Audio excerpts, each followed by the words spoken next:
Hey, what's going on, everybody? Brian Zimmerman here, executive editor of Jazz Is Magazine, here to welcome you to another episode of Jazz Is Live. It is, of course, our favorite day of the week. That would be Miles Monday, the day we celebrate all things Miles Monday. I am rocking the merch to match. You can too over at milesdavis.com. But anyway, as you know, I am joined in this adventure by my trusted co-host. That would be drummer, leader of the Miles Electric Band, Vince Wilburn, who also happens to be, of course, Miles Davis's nephew. He is here to bring the Miles Davis news today. Vince, are you there, my friend? What's up, B? What's Hello going from on, man? California. It's about 130 degrees out here. Same here, man, in the shade. It's hot out here, man. It's hot here. How have you been, sir? Good, good, good. I'm just getting a text from our guy, Terrace. That's right. So Terrace Martin was supposed to be the guest of the hour joining us today. There were some technical difficulties, so he may or may not join us over the course of this podcast. But like we say, because there's a lot of Miles Davis news to talk about, a lot of Miles Davis memories to share. So we will be getting into that. Plus, we're going to be teasing some upcoming guests on Miles Monday. A lot of big names in store. So yeah, Vince, you will let us know. You will keep us posted on Terrace and whether he's able to join in. You know, Terrace, of course, being this incredible multi-instrumentalist producer based out of the West Coast, works a lot with Kamasi Washington, Kendrick Lamar, has produced for Snoop Dogg, Stevie Wonder, Herbie Hancock. The cat really does it all.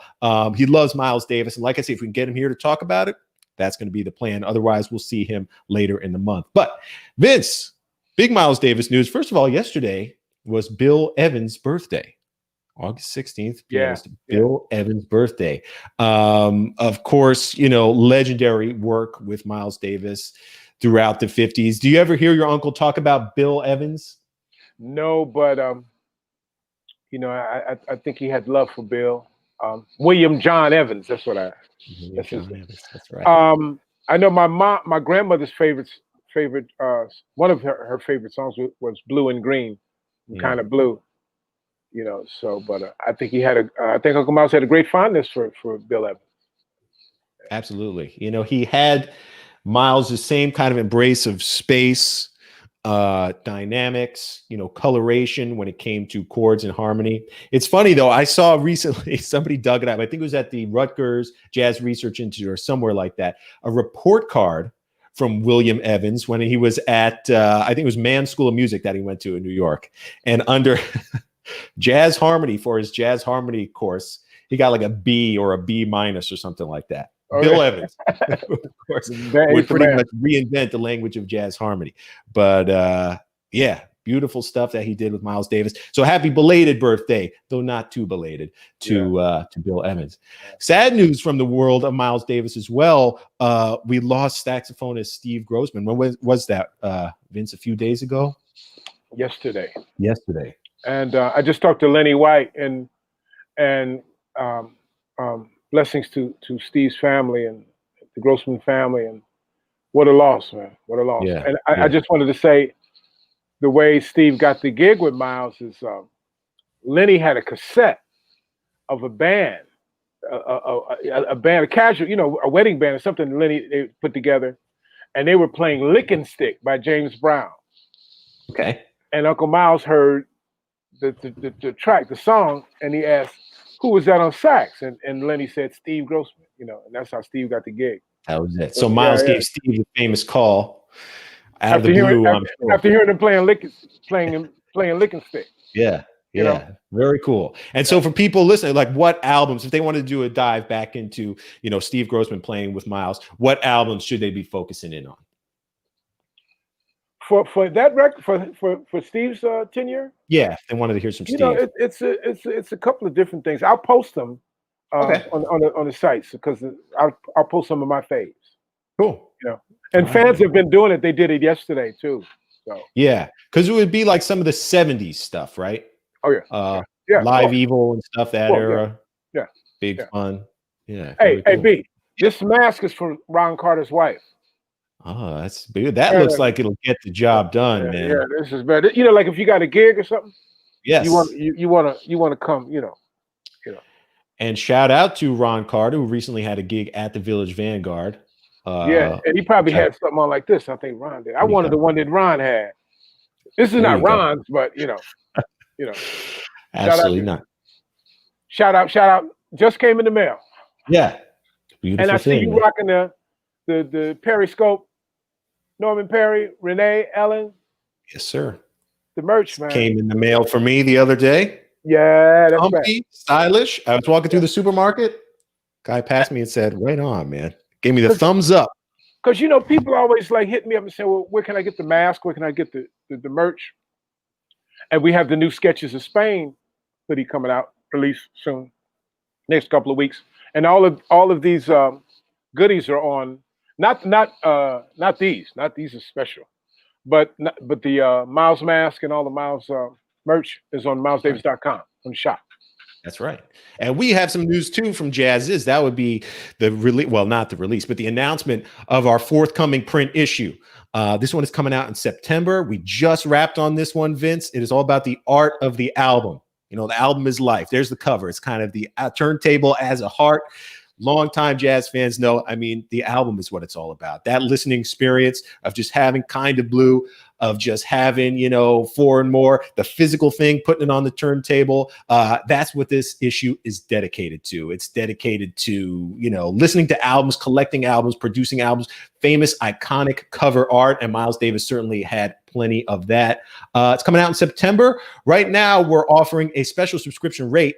So if you're not a subscriber, you can become one for just 99 cents per month for 3 months. That gives you unlimited digital access to the site where you can read all of our archive print material. And we will enroll you to receive this print issue, The Art of the Album, that again is coming out in September. It is our fall 2020 issue. All you have to do is go to jazzes.com, click subscribe, sign up for that special subscription rate right now. That's a cool cover. It's a cool cover. Shout out to our art director, Eric. He did a great job with it. And yeah, all the archive material is there, including a lot of stuff we did on Miles Davis. One of the last interviews Miles gave, I think, was to a Jazz's writer out in Malibu. We took a very kind of iconic, famous photo shoot out there. Who's the photographer that did that, Vince? Where now? The black and white one, finger to the lips. Oh, Jeff Sedlick. Jeff Sedlick. Yeah. Sedlick. That's right. Yeah.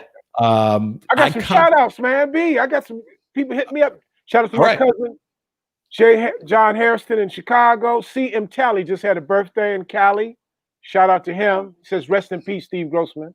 Okay. Shout out to Matthew Schultz, man. Yes. Giving love to the brothers. Yes. And hey, if anybody's watching out there, you want to chime in, you have a question for Vince, you have a question for me, you just want to say hi and where you're watching from, that is cool too. Like we said, Vince, Terrace Martin was supposed to be on the show today, but technical difficulties, that's the way it is. He sent a text and he said he's going to try to come in some technical and personal things at the house. And we shall see. He put out an amazing album recently, Dinner Party, with saxophonist Kamasi Washington, with Ninth Wonder, the producer of Little Brother, with Robert Glasper. Grooves are deep, man. I don't know if you've had a chance to spin that record, Vince, but grooves are deep. I've got it. I got it from iTunes, and those cats always had a strong admiration because they were going for it. You know what I mean? Yes. They used to play here every Monday night. Stephen Bruner, Thundercat, Ron Bruner, all those guys, Kamasi, Brandon Coleman. It's an incredible scene.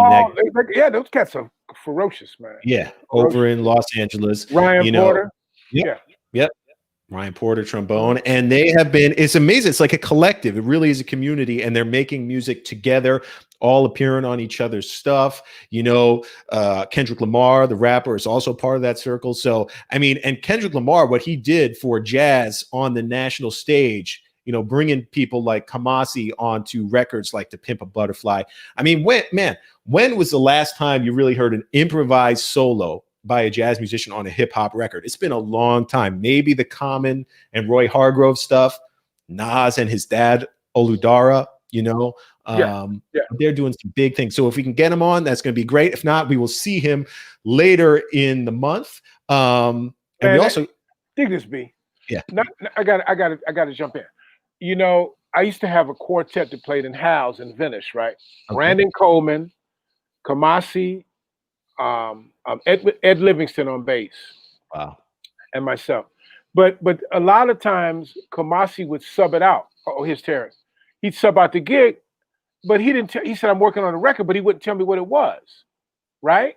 Right. And it just and it happened to be his solo, his debut release. Kamasi's? Yes, The man. epic? Oh, the Yeah, epic. and Yeah. I'm like, I was like, what the heck? Yeah, And man. and he was like, I'm just doing some music. He didn't really, go into what was going on. And God bless him, man. Records And like that album was like the biggest thing of the year, of the decade. It was like a 3-disc set. Again, these young musicians out there putting jazz on a national stage. And Miles was tapping into that for sure. Again, toward the end with his incorporation of hip hop, 808s. Yeah, we got to get Easy Mo B on the show. Easy Mo B. Hey, that would be great. Easy Mo B was the last cat that Uncle Miles listened to about 30 producers. Met with about 30 producers in the span of 2 days, 3 days. And Easy Mo B was like one of the last to meet at at Uncle Miles' place in New York. Wow.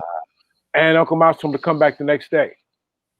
Wow. And he dug his vibe, and that's the rest is history.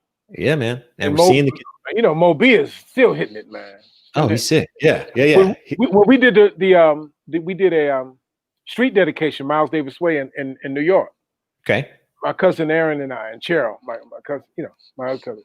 And so we didn't plan on it being just a little thing with people coming up and saying and speaking a little bit. So we started it to invite alumni, then politicians got a wind of it, because they signed off on the site, and we blocked the street off like a block party.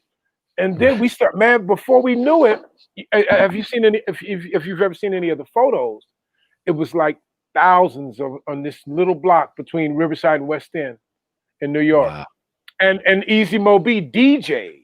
Wow. And everybody was there, man. Jimmy Heath, Jimmy Cobb, Victor Bailey. You've seen some of the photos. All the cats showed up, Yeah, man. And we could, if you send me those photos, Vince, we'll put them up on the site too. Man, it was a beautiful day. But it turned out to be something like just, to give love to Uncle Miles, and then it turned into this big thing. We had to order porta toilets and did it the last minute. Because where's Miles Davis Way? Where's Miles Davis Way? Which street? It's on West 77th between Riverside and West End. Okay. Yeah. Okay, let us know if anybody watching, if you ever been there, checked out the sign, Miles Davis Way, let us know. Mm-hmm. Mind is Time, watching from Kansas. Hello to you, Mind is Time. And hello to Denise Raymond for checking in on Facebook. Hello to you. Yeah, and Terrace got his start pretty much the same way. I mean, producing, scratch. I mean, that's where he thought he was going to go. I've read stories where, like, the same way jazz musicians will shed, on their instrument 8 hours a day, he would do that on the turntables. And they all grew up together. He's got to tell a story. They all grew up together, and I'm not sure if it's Compton, but in the inner city, Kamasi, the Bruno brothers. Let Terrace tell the story. Let him in. Like you say, he's either going to be on a little later today, or we're going to see him later. But in the meantime, we can talk about some guests who will be coming up on Miles Monday, because we got some big announcements. So like I say, Terrace Martin will return when we can get the technical issues sorted out. But later in this week, we're going to be hearing from Mr. John Beasley. John Beasley, band leader of the Monkestra. A lot of people know him from that straight ahead world. But Vince, honestly, Beasley is everywhere when it comes to musical direction, being a musical director. There are a few things that happen on this planet in the jazz world that don't involve Beasley as a musical director. I call him Killer Bees. I call him Killer Bees. Killer Bees is everywhere. He plays with the Electric Band when he can. He's the man for all seasons. That's right. Check this out. One night at Hal's in Venice, I think Brandon was late for the gig. Brandon had a session or something, and Bees was just eating in the back because he lives in Venice, And I said, Bees, can you just play the first set? Because I always bring Uncle Miles Fender Rhodes that I own to the gig. It's part of because I got to hear that sound, have that sound. So Bees came up and slayed. We just call in tunes. Yeah. but he's just that quick-minded, talented, beautiful cat, man. Absolutely. And he's got a new record coming. It's out, right? It is coming. It might already be out. Yeah. It is with the Monkestra. So this is, of course, the ensemble that usually is interpreting the music of Thelonious Monk. On this album, he's playing mostly actually it's John Beasley tunes. It's originals. And they're excellent. So John Beasley will be here a little later in the week.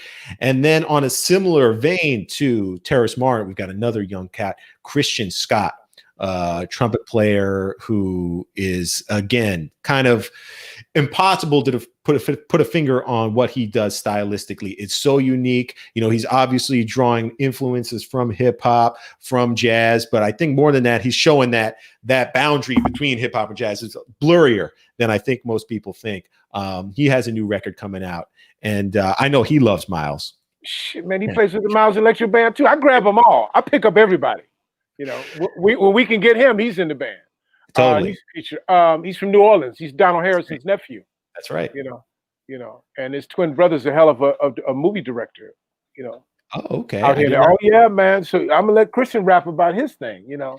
And he's a smart, intelligent young brother, and he's respectful, man. And he's Absolutely. a bad cat. He calls me Unc. I said, "What's up, Neff?" So Uncle V, and his style. I mean, if you're unfamiliar with Christian, if you take Miles, that same kind of soul-bearing heart out there for everyone to see, just pouring it through the horn. That's Christian Scott. I'm getting some love, B. Steve Johnson. We did mention, and due respect to Steve, condolences to Steve Grossman and the Grossman family. So I'm getting some chime-ins. Hey, Debbie. Hey, Harold. All my people. All right. Chi-town. Shout out to Chicago. Yeah. And then what about September, B? Tell them about September. Who's coming up? Who we got on the docket, V? I think we may have Mtume. Mtume. The Charles Tolliver with the new record out. That's right. Called The Connect with Busta and Lenny on it. That's right. That's a great record. That's a great record. And thanks for bringing me up. We have an exclusive interview with Charles Tolliver as part of our August digital issue, which is out right now. It's out right now on our site. Again, you need the digital subscription to read it. But we talked with Charles Tolliver a little bit about that album. He's going to be on the show to talk, of course, Miles Davis. We're trying to get Carlos. Remember Carlos Santana? Carlos. Remember, longtime viewers, we spoke with Carlos Santana and Cindy Blackman Santana about Miles Davis. Well, if Miles Davis was part of a long,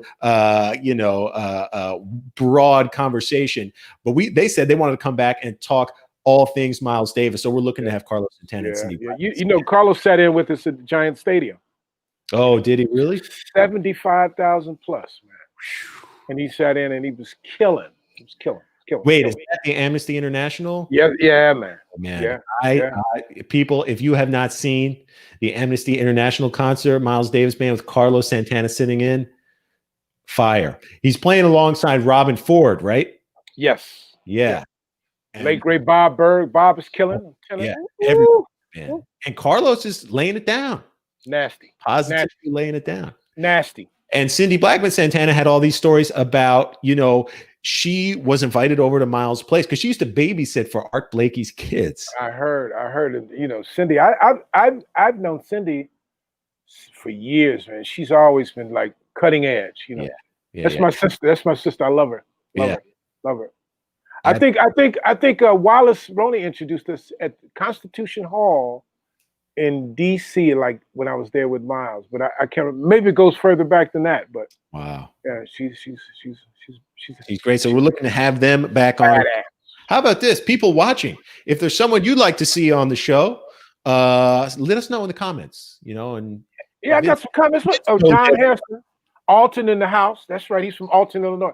His parents and his mom and my mom were like, and Uncle Miles, and they had a restaurant called Army of Lou's in Chicago. Yeah. And I used to fly gumbo from Chicago to New York. Right, Nee? I call him Nee. I used to fly this big vat of gumbo on the plane to New York. In the overhead. Army of Lou's on the south side of Chicago. Everybody knows about Army of Lou's in Chicago. Right on, man. Yeah, Alton, that's down south though, isn't it? Alton is right outside of East St. Louis. Right. Yeah. And so when Miles, grew up in Alton, did he consider himself a St. Louis guy more than like an Illinois guy?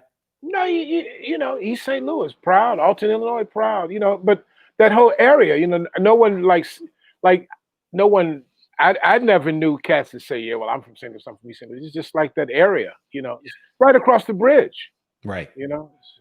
So he never said it like that. Like I'm straight, he never had a shirt that said straight out of Alton. But the St. Louis cats that were coming up at the time, like Clark Terry, would he? I guess Clark Terry would have been a little bit younger. Clark Terry, no, he looked up to Clark Terry. Yeah, okay, right. That's what I mean. Miles was a little bit younger. Yeah.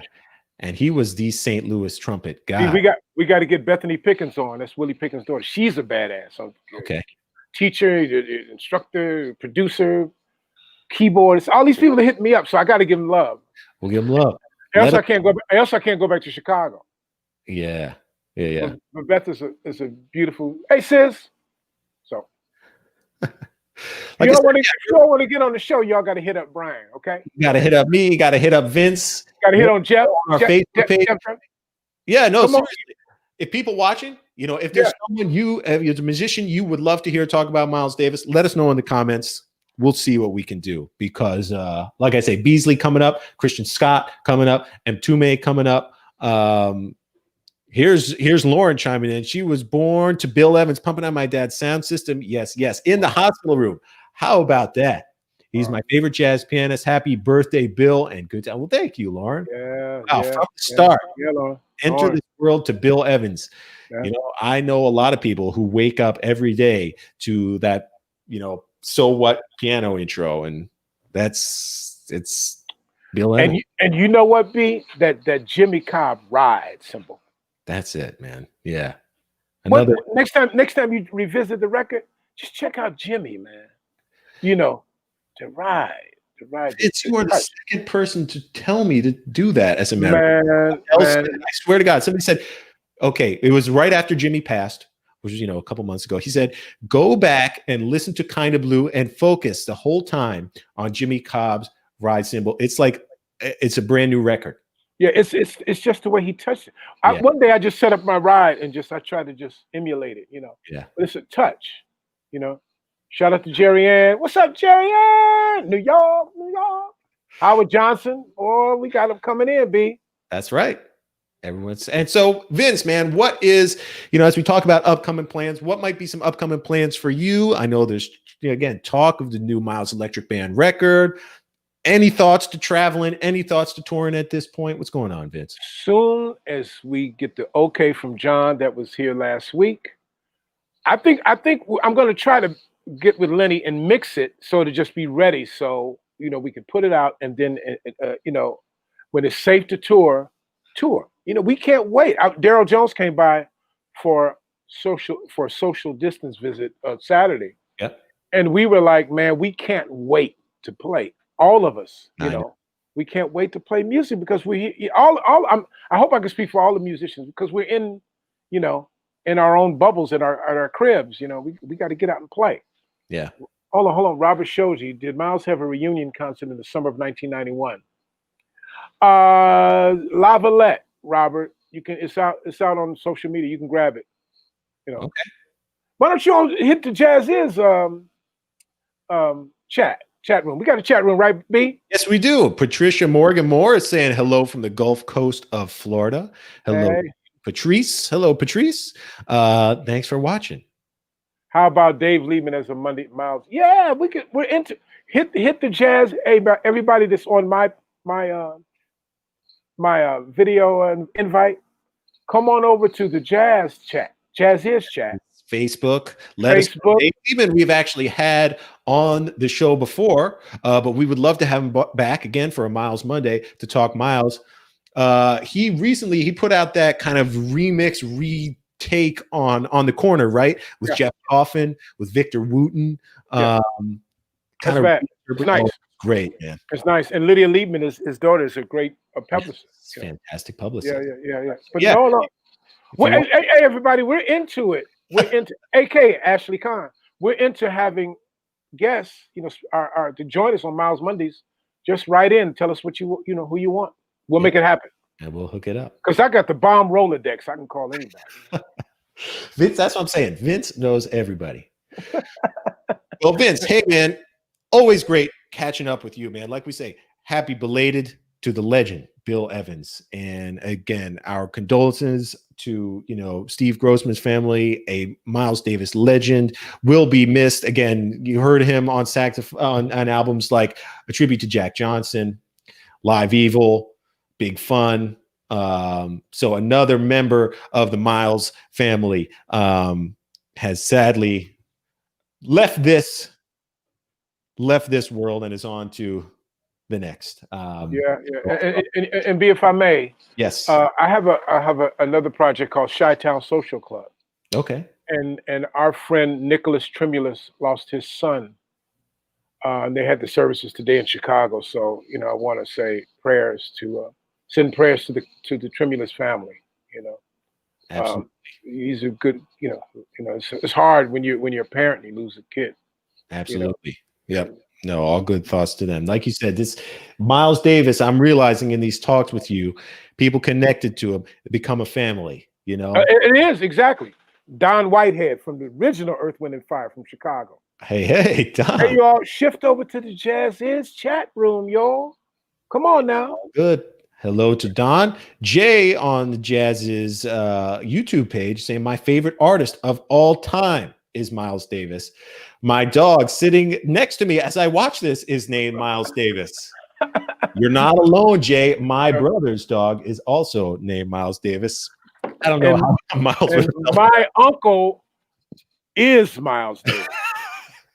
You win, Vince. You win, man. Yeah. So thanks everybody for watching. Like I say, be on the lookout for some new stuff from Miles Davis Electric Band. And coming up for us, we're going to have Terrace Martin on the show. We're going to get it together. We're going to sort out these technical issues. Terrace will be back. He just hit me with a text, B. He said he's sorry, but he'll make it up to us. It's all good. No, stuff happens. We will get him back on the show. We're going to be talking about his new album, Dinner Party, which is excellent. He also put out this track, Pig Feet, with Denzel Curry, Daylight, a few other rappers, just in the wake of the murder of George Floyd and those protests. I saw that. It's powerful stuff. Killer. So he's an amazing producer, he's an amazing musician, just prodigious sax player. Guy can do it all. And of course, he loves Miles. He knows Miles' work. He'll be back on the show. John Beasley coming up on the show. Christian Scott coming up on the show. M2May coming up on the show. And of course, my favorite co-host ever, Vince Wilbur, will be joining us each time. Watch out. Hey, peace and love, B. Stay safe, huh? That's right. You too, Vince. Thank you for watching, everybody. Again, check out that subscription offer and you get that free print issue, Art of the Album.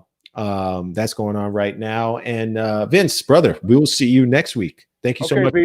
Follow us on Facebook, subscribe on YouTube, hit that notification bell. You'll know when we're live. Thanks for watching, everyone. Thanks, Vince. See you later, man. Thanks, B. Love. Bye. Bye.